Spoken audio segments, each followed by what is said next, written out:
Hello and happy Thursday, everybody. I'm back with you today to share another one of my super easy and healthy and yummy joint-free or joint-friendly recipes, not joint-free. That would be bad.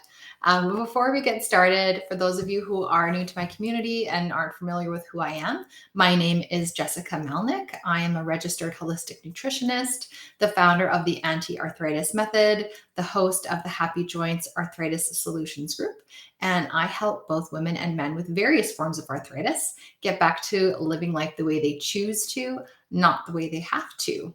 And part of doing that is by eating the right foods for arthritis. So today I'm going to share with you a delicious, creamy chicken and greens recipe that is really quick, comes together in about half an hour. You just need one large skillet to make it in. Super, super handy. So the creaminess from this recipe does not come from dairy because that can be really inflammatory for a lot of us, especially if you have arthritis. And so we're going to use coconut milk in this recipe. So I'm going to share with you some of the benefits of coconut milk because there are many, and it really makes a delicious addition to either sweet things like certain dessert recipes it works great for, but it also is so versatile. You can make it into a lot of savory things. So this is one of those ways that you can take coconut milk and make it a delicious savory dish. So coconut milk, number one, I think this is going to be very interesting for members of my community, is that it can prevent joint inflammation and arthritis. So super, super amazing and important to know.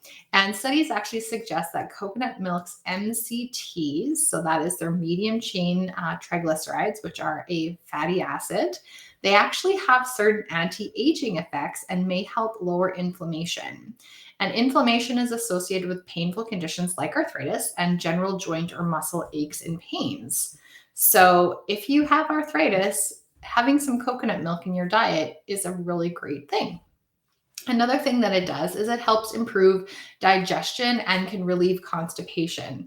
And in order to be regular, we need to have a well hydrated digestive tract. And coconut milk actually nourishes our digestive lining due to its electrolytes and healthy fats, which improves gut health and prevents conditions like IBS. And not only that, but it has antibacterial properties as well. So it is one of those things that can be a really good addition to keeping our gut microbiome in balance. Coconut milk also helps manage blood sugar and it can control diabetes. So, anybody who's pre diabetic or diabetic, or if you ever have like kind of like the blood sugar highs and then crashes, coconut milk can be something that can really help stabilize your blood sugar. And the fat content of coconut milk can help slow the rate at which sugar or carbohydrates are released into our bloodstream.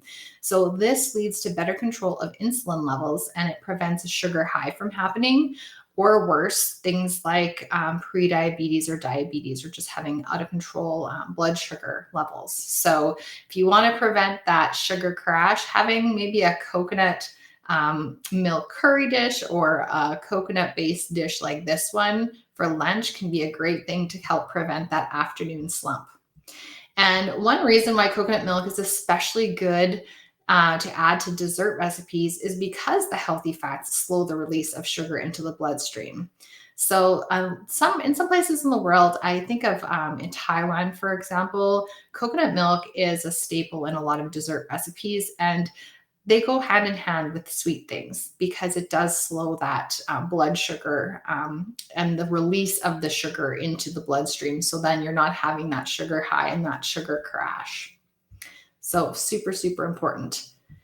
And coconut milk can also be something that helps us lose weight. So, not just coconut milk, but coconut oil, coconut meat as well. And according to a study done by the School of Dietetics and Human Nutrition at McGill University, consumption of a diet rich in MCTs results in a greater loss of fat compared with long chain fatty acids, perhaps due to increased energy expenditure and fat oxidation observed with MCT intake. So, MCT again is the medium chain triglyceride, which is a fatty acid that is found in coconut oil.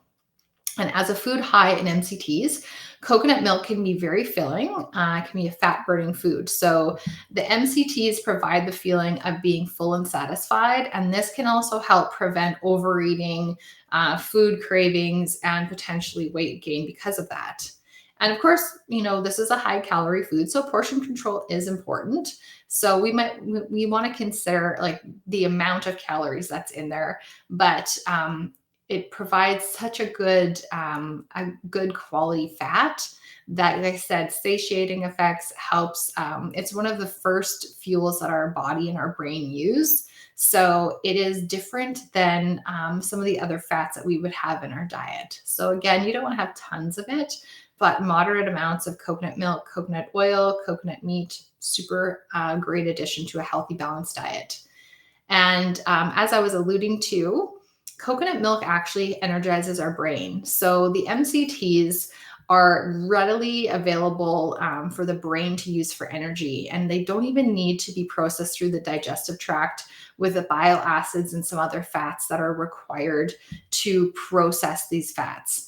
So this makes it a really great brain food because it is a quick and efficient source of energy for our brains. And our brains are actually primarily made up of fat, and they really rely on a steady stream of it to function properly. So this is why low-fat diets aren't ideal for most people. We need this fuel for our brains. It can also improve our heart health by lowering our blood pressure and cholesterol. So even though it is a saturated fat, it is still really beneficial for us. So let me tell you a little bit more. So coconuts are one of the best sources of something called lauric acid, and roughly 50% of the fat in coconuts is lauric acid. So that's amazing. And this type of fat has antibacterial and antiviral activities. And it is also a protective type of fatty acid that has not been linked to a negative changes in cholesterol levels and even seems to support heart health. So, for example, in a study, 60 healthy volunteers were given coconut milk porridge for 5 days a week for 8 weeks. And researchers actually found that their bad cholesterol levels decreased while their good cholesterol levels rose significantly. And they concluded that coconut fat in the form of coconut milk does not cause a detrimental effect on the lipid profile of the general population. And it, in fact, is beneficial due to the decrease in the bad cholesterol levels and the rise in the high cholesterol or in the healthy cholesterol levels. So that's a really, really good thing for heart health. And because coconuts contain minerals that are really important for circulation and controlling blood flow, coconut milk is also useful for lowering blood pressure and keeping blood vessels flexible, elastic, and free from plaque buildup. It also aids in circulation and keeps our muscles relaxed. So this is also really, really important in order to prevent heart attacks. So coconut milk, if you don't have it regularly in your diet, consider maybe even having one dish a week that has some coconut milk in it to add to your diet for joint health, heart health, and also for weight management. And the other main ingredient I'm going to talk about in this delicious creamy chicken dish is kale. Now, you could also use spinach if you don't like kale or if you can't find kale. You're going to get similar benefits from the high antioxidant count. But I'm going to tell you guys a little bit more of the nutritional benefits that are in kale and why I chose to use kale in this recipe. Again, like the coconut milk, it fights inflammation.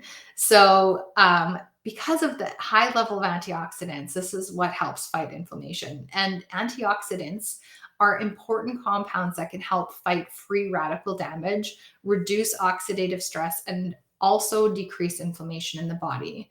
And another thing is that kale also has a good amount of plant-based omega-3 fatty acids. And omega-3 fatty acids are the fatty acids found in fatty fish like salmon and mackerel that are amazing for brain health and have been clinically proven to reduce inflammation in people that have various forms of arthritis. So super, super important to get that in our diet, especially if we are not supplementing. So, omega 3 fatty acids are involved in a number of aspects of health and are especially important for the regulation of inflammatory processes in the body. So, again, omega 3 is super, super important to have in your diet, especially if you have arthritis. Again, the high antioxidant content. So, going hand in hand with its anti inflammatory potency, kale is one of the top antioxidant foods. It's particularly rich in vitamin C and beta carotene, which is the precursor to vitamin A. So, not only can antioxidants help protect against cell damage caused by free radicals, but they also play a really, really important role in health and disease. And research shows that antioxidants could be especially beneficial against chronic conditions such as heart disease, cancer, and diabetes. Another thing that kale can help us do is aid us in detoxification. So, kale is considered a cruciferous vegetable. It's in the same family as cauliflower and broccoli and cabbage. And cruciferous vegetables help us naturally detoxify the body by removing toxins and helping eliminate them entirely. And so, I'm not going to go into the deep science of this, but they contain properties that help our body detox, which is super, super important. And like coconut milk for different reasons, though, kale has these powerful antioxidants and anti inflammatory properties that also promotes heart health. So, several studies have actually confirmed that heart boosting effects of kale. An example of a study from Seoul even found that drinking kale juice daily for 12 weeks increased good cholesterol by 27% and reduced the levels of bad cholesterol by 10%. So that's very significant. And other studies have found that kale can also decrease blood pressure and stabilize blood sugar levels, both of which are major risk factors for heart disease. And lastly, kale can help us decrease cancer cell growth. So this is also with cruciferous vegetables in general, which I am a huge fan of. I have shared recipes before that have cabbage in them and talked all about the beneficial effects of cabbage. This is along a similar vein. So cruciferous vegetables have been extensively studied for their ability to inhibit the growth of cancer cells in vitro. So there are more human studies that are needed, but there have been plenty of studies that are showing the anti-cancer effects of cruciferous vegetables. So really, really important to have in our diet for our overall health and longevity. So I'm going to be posting the link for this recipe below this video on my business page and in the Facebook group where you'll be watching this from, as well as in YouTube where I'll be posting this video as well. So I hope you guys enjoyed this information. I hope you enjoyed the recipe. If you give it a try, let me know. I'd be curious to see what you thought and if you put any creative twist to it that made it your own. So I hope you guys have a wonderful weekend. Casey and I will be back on Tuesday to talk to you about all things arthritis and autoimmunity. And you guys take care until then. All right. Bye for now.